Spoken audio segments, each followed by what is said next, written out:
I'm going to talk about the coronavirus situation in Italy with Dino. Since you want to know something about the coronavirus situation in Italy, I think is very important that I explain to you how the Italian administrative subdivision is, so you understand what the words mean. So Italy, the whole Italy is divided into 20 regions. Some regions are very big and very populated, like Lombardy, like Emilia-Romagna, like Piedmont, like Lazio, like Sicily.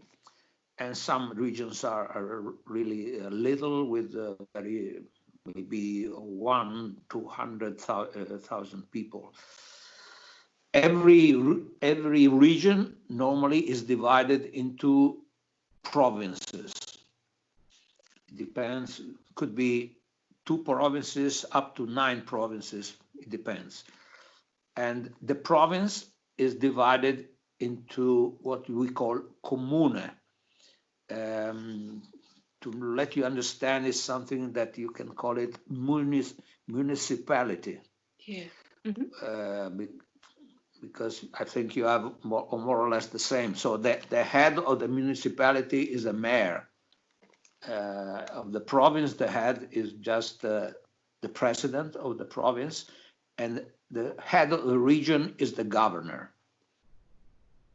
That's it. So I'm talking to you from the situation in Piedmont. In Piedmont now, in the current time, is one of the worst regions for the coronavirus, because we have, on average, of course, more infected people, more dead than people who recovered. So I just took for you the figures we have now. Last figures, the latest figures are in Piedmont, we have some 17,700 infected. So far, 1,400 people recovered and 1,900 people died in the whole region. But as I told you, we are divided into provinces, and the province where I live is called the province of the city of Vercelli, very famous province because we have the biggest rice cultivation. We grow rice there. And okay, yes, very, very large. Also in the next province, and also in the other provinces in Lombardy, there is a very huge area for the rice cultivation, and it's the largest in Europe. So, okay, in our province we have now 841 infected, 91 recovered since the beginning of the outbreak. The whole region is about 4,350,000 people, and our province is 170,000 people, the whole province. But they live in very small village. We are less than 900 people altogether. And so far we are very lucky because we had no cases of coronavirus in our small village. Although all the villages surrounding us, all of them, even though, because we are just 2 kilometers from a river that comes down from the Alps, and even on the other side of the river, all the villages, which is also another province, all the villages had 1, 2, 3, 9, 19 cases, and even some dead people. Oh.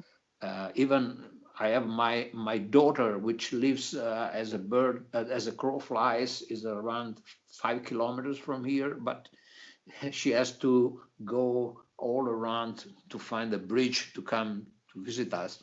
So it's almost 15 kilometers, but is straight is just and even in the village, which is maybe how much it's 1,500 people in my daughter village.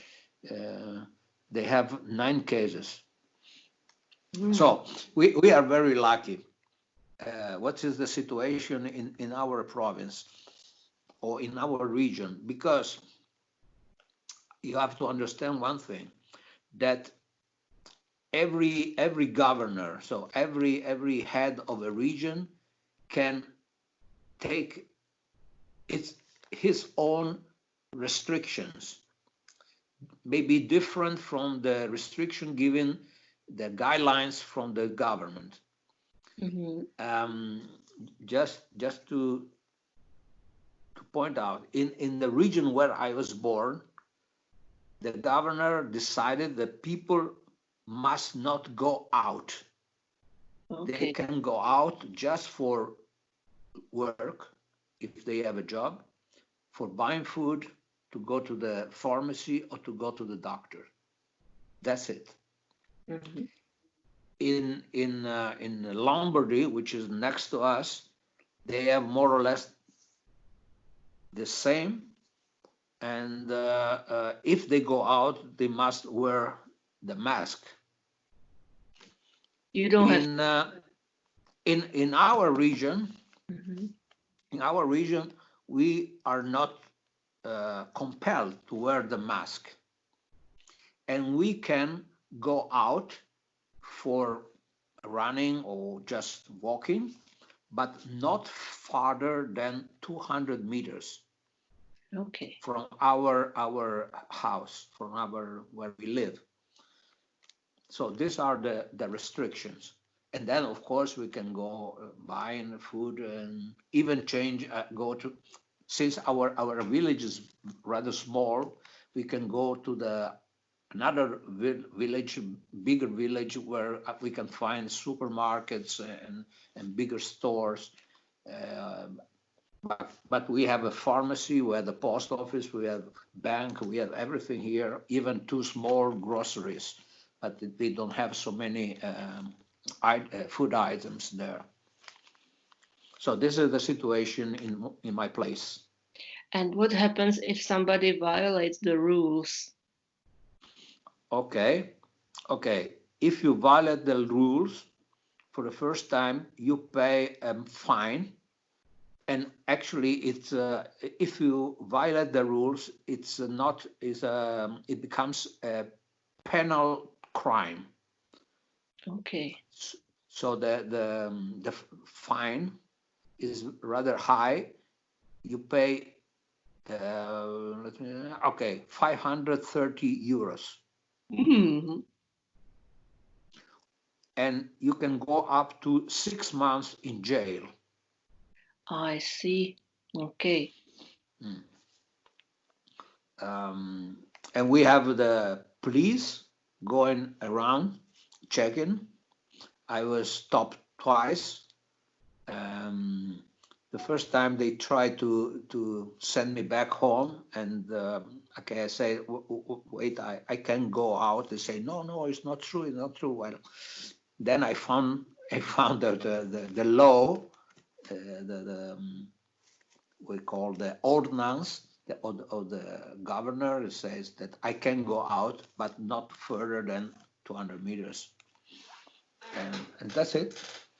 So it's rather serious. Just in the village, just 3 kilometers from here, there was a grandmother with her little 3 years old granddaughter or grandson, I don't know, but we were told she was stopped by the police. She was walking farther than her home, and she received a fine of 1,050 euros. That's a lot. Yes, because children are not allowed to go out. Children aren't allowed at all to go out. At all, yes. I see.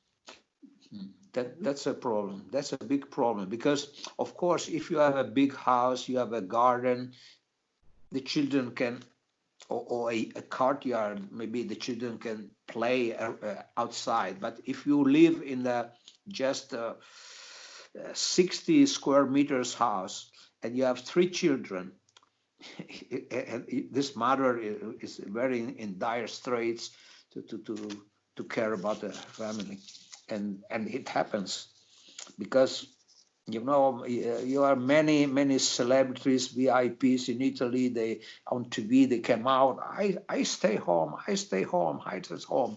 And one of these say, okay, it's very easy for you to say stay home because you have a big house with two-story house with a big garden. Maybe you have also swimming pool. It's very easy to say I stay home. But think about those who live in very small flats. How it's not so easy, I must say. But actually, in Italy, the situation, apart from Piedmont now, it's improving, and surprisingly enough, in the southern part of Italy, which is the poorest part of Italy, they have no so many cases and not so many dead, and they are trying to cope. Mm-hmm. As I told you before, Lombardy is the place, it's the region who had the very terrible impact. They have two big outbreaks in two different places with I can't have the figures, but almost 70% of the cases in Italy are from Lombardy. And you must also know that Lombardy had the best healthcare system of all Italy, the best hospitals, the best situation, which is rather bad in the south. But the south is going well. I don't know. There is no explanation actually, but good for them. I'm quite sure schools in Italy will not open, and I don't know how they are going to cope with the people who are to get the final exams. They get the diploma.